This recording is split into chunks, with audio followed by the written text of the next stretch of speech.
삼국지에 그것과 관련해서 이런 이야기가 있습니다. 아주 유명한 이야기라서 종종 우리가 듣게 되는 그런 이야기인데요. 사공명 주생중달이라는 말입니다. 사공명 주생중달, 죽은 제갈공명이 살아있는 사마중달을 쫓아내버린다, 달아나게 만든다, 이런 말입니다. 사공명 주생중달. 우리가 아는 것처럼 이 제갈공명은 청나라의 뭡니까? 재상이라고 볼 수도 있겠지만은 이제 이 군사 전략가고 모든 그 군대를 갖다가 움직이는 사람이었습니다. 그리고 사마중달이라는 사람이 있었습니다. 이 사람은 사마의, 제갈공명은 제갈량이라고 하죠. 사마의인데 이 사마중달은 위나라의 책사였습니다. 그리고 군대를 이렇게 다 움직이는 그런 책사였었죠. 근데 이 둘이 이제 전쟁에 나가서 늘 부딪히고 그랬습니다. 그런데 사마중달은 제갈공명의 소위 잽이 안 됐습니다. 잽이 안 돼서 늘 당하고, 그래서 제갈공명을 굉장히 두려워하는 사람이 바로 이 사마중달이었죠. 그런데 이제 어느 날 전쟁을 이렇게 위나라하고 청나라가 전쟁을 하다가 이 제갈공명이 병으로 죽게 됐습니다. 그런데 이제 이 지휘관이 죽었다는 게 이렇게 알려지면 안 되니까 조심조심하고 이렇게 보안을 잘 유지를 했어야 되는데, 이 제갈공명이 죽었다는 소리가 누구에게 들어가냐? 사마중달의 귀에 들어갑니다. 사마중달이 그 소리를 듣고 자기 부하를, 하후페라는 부하를 갖다가 정탐을 하러 보냅니다. 후페야, 하후페 가가지고 정말 이 제갈공명이 죽었는지 확인하고 오라라고 해서 이렇게 보내죠. 그래 보냈는데 이제 하후페가 가가지고 이렇게 쭉 보니까 다른 거는 못 보고 그냥 이 청나라 군대가 이 진을 치고 있다가 후퇴를 해서 자기 나라로 돌아가고 있습니다. 이제 그런 이야기를, 그걸 본 거예요. 그래서 와서 이 중달에게 이야기를 한 거죠. 사마중달에게. 보니까 그렇게 돌아가고 있습니다. 그랬더니 이 사마중달이 제갈량이 죽은 게 맞나 보다, 빨리 군대를 동원해라, 이래가지고 군대를 막 소집을 합니다.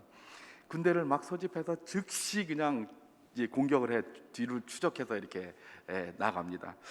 이 청나라 군대들은 이제 자기 쪽으로 이제 퇴각을 하고 이렇게 가고 있다가 위나라 군대가 자기를 추격하고 있다는 소리를 듣고 깜짝 놀랐습니다.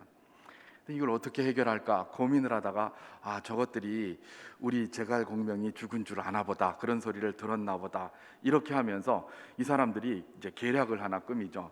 제갈공명이 죽었다고 해서 저렇게 쫓아오니까 살은 것처럼 해야 되겠다. 그래서 이제 제갈공명의 옷을 입히고 이렇게 만들어 가지고 제갈공명의 가마에 딱 태우고, 그 다음에 제갈공명이 나갈 때마다 그 하는 군호가 있습니다. 군기, 그 군기를 앞세워 가지고 쭉 가다가 다시 돌이켜서 위나라 군대를 향해서 쫙 걸어옵니다. 그걸 딱 본 이 사마중달, 사마이가 깜짝 놀란 겁니다. 보니까는 제갈공명의 휘호가 그대로 있고 그 가마가 오는데 가만히 보니까 거기 제갈공명이 앉아 있거든요. 그러니까 공명이 안 죽었구나 그러면서 그냥 그 다음에 뒤로 돌아서 전부 태각 그러면서 얼마나 그냥 걸음아 날 살려라 하고 내뺐는지 정신없이 도망을 갔습니다. 정신없이 도망을 갔어요. 한참을 도망을 가니까 하우페가 뒤에서 막 쫓아오면서 장군 이제는 뭐 상당히 거리가 떨어졌으니 이제 좀 천천히 가셔도 됩니다. 이제 그렇게 얘기를 한 겁니다. 그러니까 이제 이 사마이가 뭐라고 합니까? 쭉 가다가 그래 그러면서 이 하우페에게 묻는 겁니다. 목을 쌀 이렇게 문지르면서 내 목이 아직 붙어 있느냐? 이제 이렇게 하는 겁니다. 장군 목이 붙어 있습니다. 이제 그렇게 얘기를 했죠. 그 일이 있은 후로 백성들 사이에서 뭐라고 얘기를 하냐? 사공명 주생중달, 죽은 공명이 살아있는 중달을 쫓아냈다, 그런 말이 돌기 시작했습니다. 그러면서 왜 그렇게 했느냐라고 이야기를 했더니 이 사마중달이 하는 말이 아주 걸작이었다고 그러죠. 뭐라고 그러냐면, 내가 산 사람이 하는 일은 알겠는데 죽은 사람이 하는 일을 어떻게 알겠느냐, 이런 궤변을 들여놓았다고 합니다. 산 사람이 하는 일을 알겠는데 죽은 사람이 하는 일을 어떻게 알겠느냐. 여러분, 이 말은 뭐예요? 제갈공명이 죽었는데 죽어서 이랬다는 거, 그것기 때문에 자기가 몰랐다 이랬다는 것이죠. 굉장한 궤변이 아닐 수 없습니다. 여러분, 이 말은 우스운 일로 그냥 치부할 수도 있습니다만은 죽어도 죽은 게 아니라는 겁니다. 죽어도 죽은 게 아니다. 특히 누구에게요? 그 사람에게 굉장한 두려움을 갖고 있는 자에게 더욱더 그러하다는 것이죠. 상대방이 막 두려움을 우리 너무 많이 줬으면 어떻게 합니까? 자라보고 놀란 가슴, 소뚜껑 보고도 놀란다는 것처럼 그야말로 그 사람의 일거수일투족이 이 상대를 굉장히 괴롭고 힘들게 만드는 것이죠. 그게 바로 무엇입니까? 인생의 연약함이라는 것들을 볼 수가 있습니다. 제가 왜 오늘 이 삼국지에 나오는 사공명 주생중달이라는 이걸 가지고 오늘 메시지를 시작하느냐, 오늘 본문에도 보면 딱 이런 사마중달 같은 존재들이 나타나기 때문에 그렇습니다. 오늘 본문 62절에서 64절까지 말씀을 제가 한번 봉독해 보도록 하겠습니다. 그 이튿날은 준비일 다음 날이라. 대제사장들과 바리새인들이 함께 빌라도에게 모여 이르되, 주여, 저 속이던 자가 살아있을 때에 말하되 내가 사흘 후에 다시 살아나리라 한 것을 우리가 기억하노니, 그러므로 명령하여 그 무덤을 사흘까지 굳게 지키게 하소서. 그의 제자들이 와서 시체를 도둑질하여 가고 백성에게 말하되 그가 죽은 자 가운데서 살아났다 하면 후의 속임이 전보다 더 클까 하나이다 하니. 이렇게 되어 있습니다. 우리 주님께서 십자가에 달려 돌아가시기 전에 평소에 제자들이 신앙 고백을 한 이후로 그런 말씀을 하셨죠. 내가 이제 백성들의 장로들과 대제사장들에게 고난을 받고 죽었다가 3일 후에 다시 일어나리라, 그렇게 이야기를 하셨어요. 그걸 3번 이상 충분히 그렇게 말씀을 하셨던 것들을 볼 수가 있습니다. 이 말이 뭐 바리새인들한테는 안 들어가고 대제사장들에게는 안 들어갔겠습니까? 왜냐하면 이 사람들은 그야말로 사마중달처럼 허시탐탐 저쪽 나라의 장수가 어떻게 되는가를 관심 있게 들여다보고 있는 자들이니까, 저 예수가 어떻게 되는지 관심 있게 들여다보고 있는 그런 사람들이었기 때문에 그게 일거수일투족을 다 알고 있죠. 그 소리가 기억이 난 겁니다. 근데 십자가에서 예수님이 죽은 거를 다 눈으로 확인하고 다 하고도 두려움이 있는 겁니다. 혹시 저거 다시 살아나지 않겠는가라는 그런 두려움이 있는 것이죠. 자기들이 볼 때 예수님은 죽었어요. 사예수예요.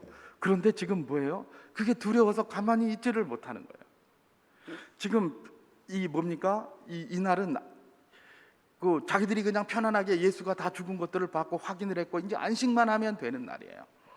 그럼에도 불구하고 이 사람들은 어떻게 하는 겁니까?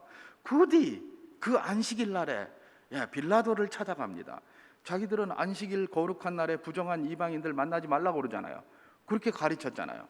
그런데 그 부정한 이방인인 빌라도까지 찾아가 가지고 거기에서 뭐라고 얘기를 합니까? 경비병을 두어서 좀 지키게 하십시오. 경비병을 두어서 좀 지키게 하십시오. 이렇게 이야기를 하고 있는 것이죠. 그러면서 이유가 아주 걸작입니다. 평소에 그런 말을 했는데 저거 부활은 안 한 게 분명하지만 그 제자들이 저 시체를 훔쳐가고 나면 사람들이 정말 부활했다고 할 것이고, 그리하면 이전보다 더 혼란이 심하게 될 것입니다. 이런 이야기를 하면서 그렇게 하는 것입니다.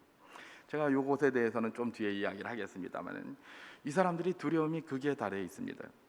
예수님은 죽었지만 이들에게 예수님이 죽은 게 아닙니다.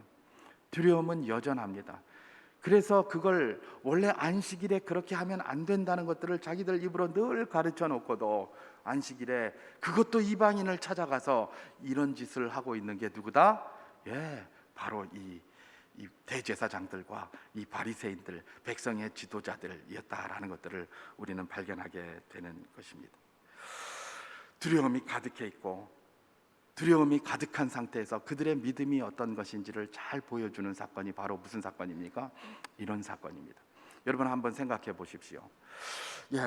이 사람들이 바리새인들입니다. 기본적으로 백성의 장로들은 대부분 다 바리새인들이었습니다.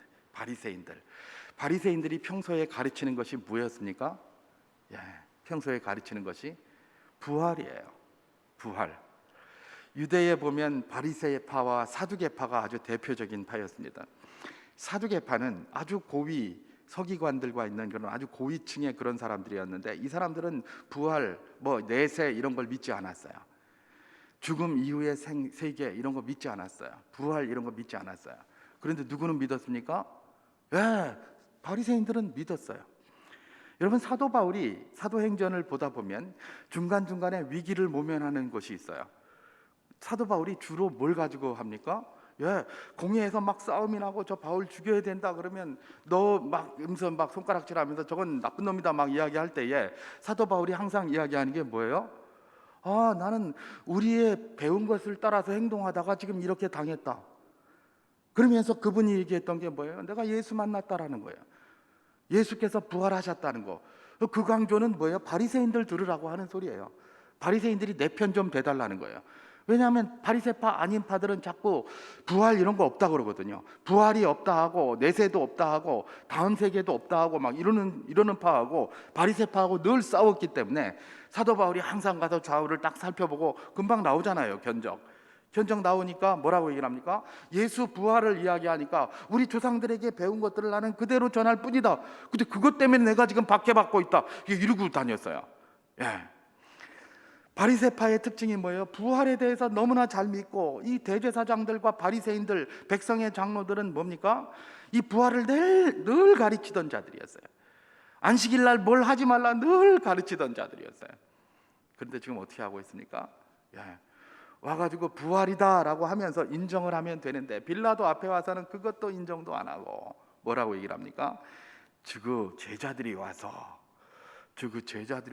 시체를 훔쳐갈까 하나이다, 이러고 있는 거예요.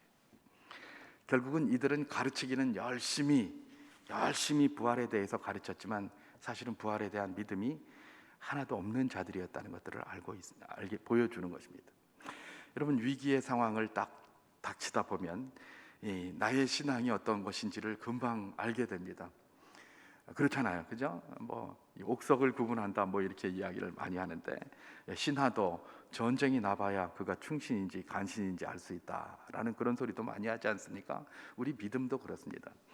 위기에 닥쳐봐야 내 믿음이 이게 진짜인지 가짜인지 알게 되는 것이죠.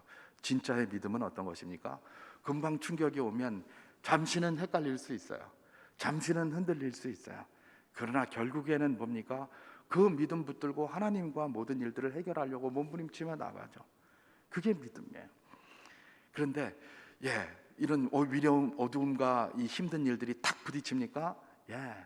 믿음이 없는 자들은 평소에는 누군지 몰라요. 누가 더 믿음이 있는지도 몰라요. 그런데 위기가 딱 닥치면 그야말로 그 믿음이라는 것이 어디 갔는지 물거품처럼 사라져 버리는 것이죠. 그게 바로 무엇입니까? 성경이 보여주는 겁니다. 여러분, 이 대제사장들 평소에는 하나님을 그렇게 잘 믿는다고 했고 그렇게 백성들한테 떠들고 주장하고 막 그랬습니다. 그런데 자기들의 기득권의 위기가 오니까 안식일이고 뭐가 없습니다. 이방인 찾아가가지고 경비병 좀 지키게 해주세요. 저거 제자들이 저거 와서 훔쳐가면 그 다음에 더욱 골치 아파집니다. 그러니까 거기다가 경비를 세워서 막게 해주세요. 이러고 앉았는 것이죠. 이게 바로 무엇입니까? 그 당시에 믿음을 대표하는 대제사장들과 백성의 장로들의 행태였습니다.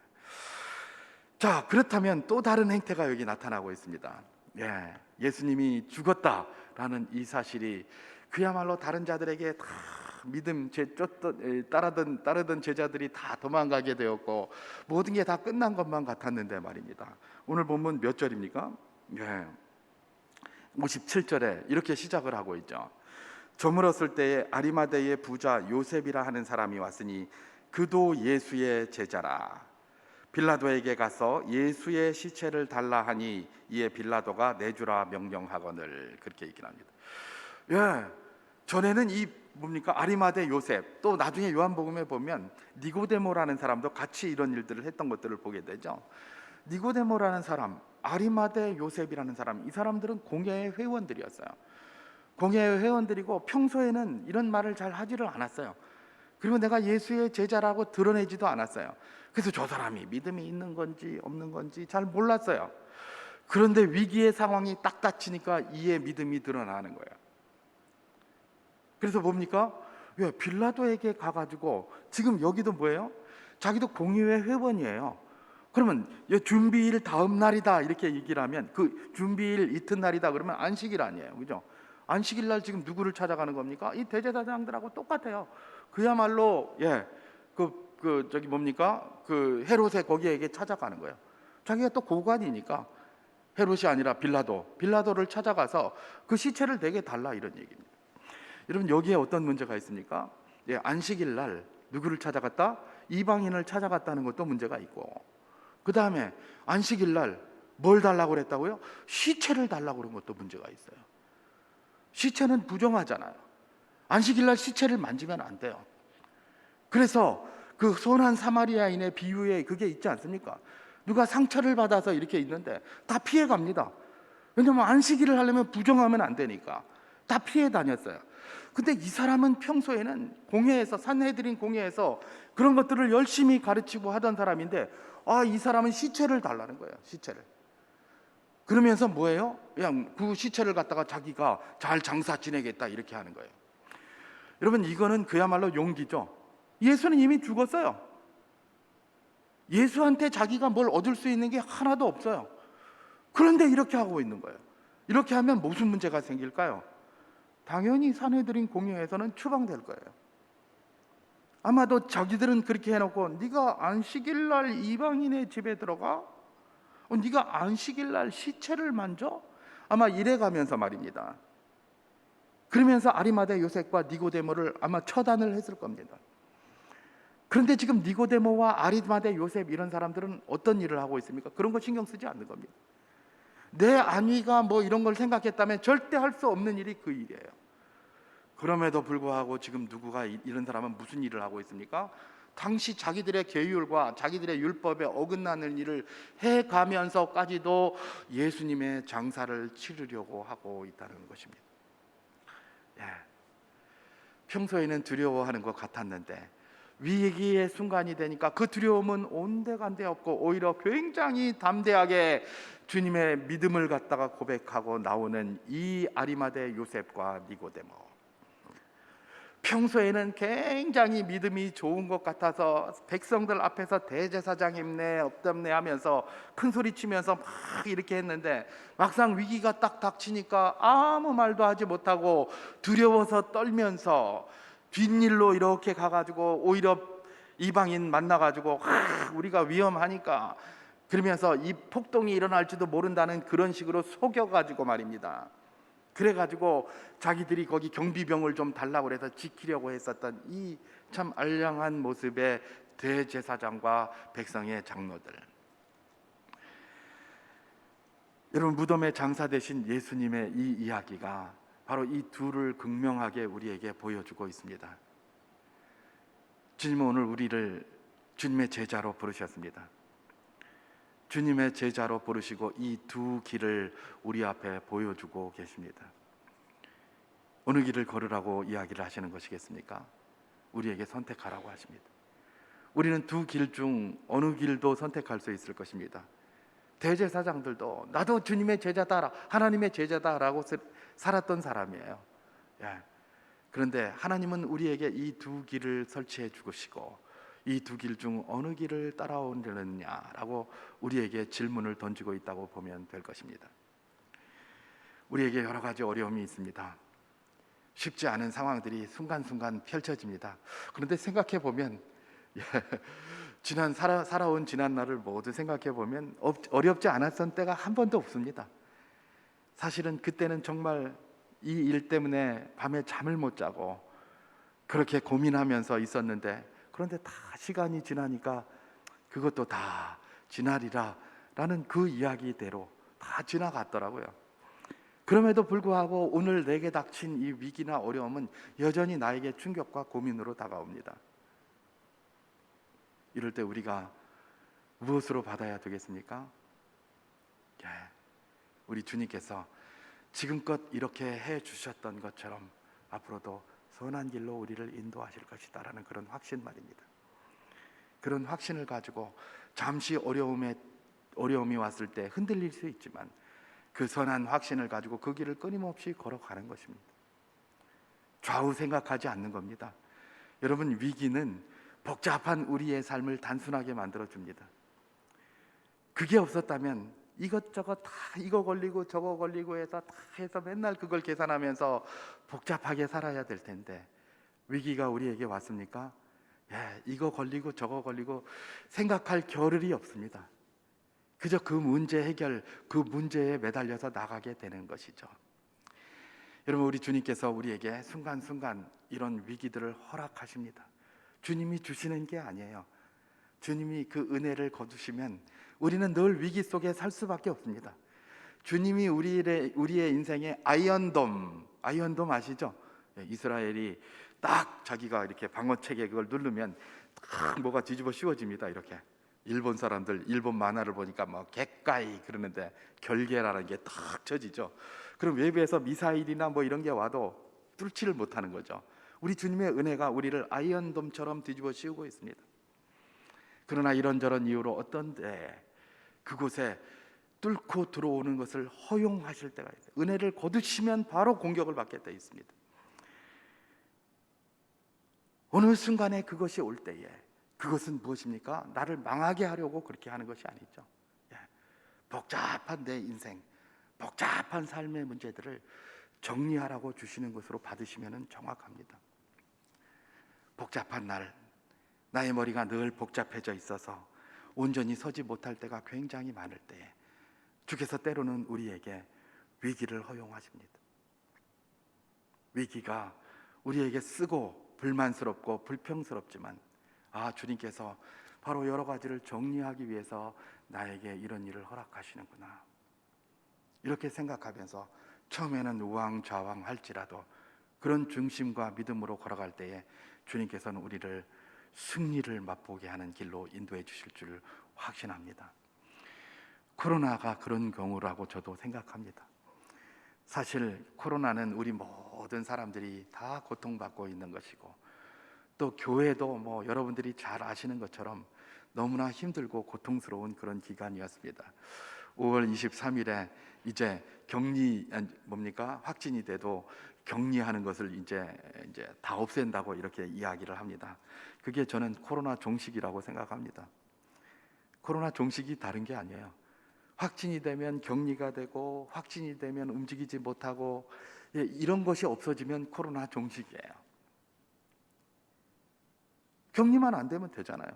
우리 이전에 독감 걸렸을 때 누가 독감 걸렸다고 격리하라고 합니까? 그럼 독감 안 걸립니까? 그죠? 코로나의 종식은 다른 것이 아니라 그 격리가 없는, 격리 안 해도 되는 그런 의무가 부여되고, 그렇게 하지 않으면 불법이 돼서 처벌을 받는 그런 것만 아니면 다 종식이 된 거라고 보면 될 것입니다. 이 모든 과정을 통해서 5월 23일까지는 상당한 시간이 아니었습니까? 여러 가지 고통이 있었습니다. 생각을 해보면 저도 목사로서 교회에 올해는 뭘 해볼까, 이것도 생각하고 저것도 생각하고 막 오만 거 머릿속에 다 짭니다. 정책당에 갔다 오면 오만 개 머릿속에 버글버글 하고 있습니다. 그런데 지난 2년 동안 아무것도 하지 못하게 탁탁탁탁 다 잘랐습니다. 그러면서 머릿속에 정리가 굉장히 많이 됩니다. 그러면서 결국은 남는 게 무엇입니까? 사람이 계획하지만 그 일을 이루시는 분은 누구시다? 여호와시다는 그 말씀 말입니다. 그래서 마음이 답답해서 막 급해지려고 하다가도, 그래, 네가 급해서 가면 될 일이 하나도 없다. 너는 항상 하나님의 반발짝 뒤에서 따라가는 것이 옳다라는 그런 생각이 늘 저의 마음을 이렇게 붙잡고 있는 것을 보았습니다. 이것도 저는 어쩌면 이런 코로나의 위기가 준 그런 귀한 영적 성장의 기틀이 아닐까 그렇게 생각을 합니다. 물론 다른 것들도 굉장히 많이 있었겠고, 이 자리에 모든 성도님들도 다 그럴 것입니다. 주님께서는 우리에게 그런 말씀을 하십니다. 예수님의 죽음 앞에서 보였던 이 두 길, 우리 삶의 매 순간 속에 늘 이 두 길이 있을 것이라는 것입니다. 우리는 무엇을 선택하겠는가? 주님은 이럴 때에 아리마다의 요셉과 니고데모의 길에 서 있는 우리가 되기를 원하신다고 말씀하십니다. 시간 기도 인도자 나오실 때까지 우리가 그렇게 한번 기도했으면 좋겠습니다. 주님, 여러 가지 위기의 때가 우리 가운데 있는데 그때마다 다른 것이 아니라 우리 믿음이 빛을 발하는 그런 기간으로 삼아 주시옵소서. 평소에는 멋지게 보이다가 위기가 있을 때는 그야말로 빛이 퇴색해버리는 그런 연약한 믿음이 아니라, 평소에는 저 사람이 믿음이 있냐라고 생각할지 모르지만 그러나 위기의 순간에 더욱더 샛별과 같이 빛나 모든 이들에게 비칠 수 있는 놀라운 믿음의 길, 내가 늘 서 있는 바로 그 길이 되게 하여 주시옵소서. 우리가 잠시 이것을 가지고 기도하겠습니다.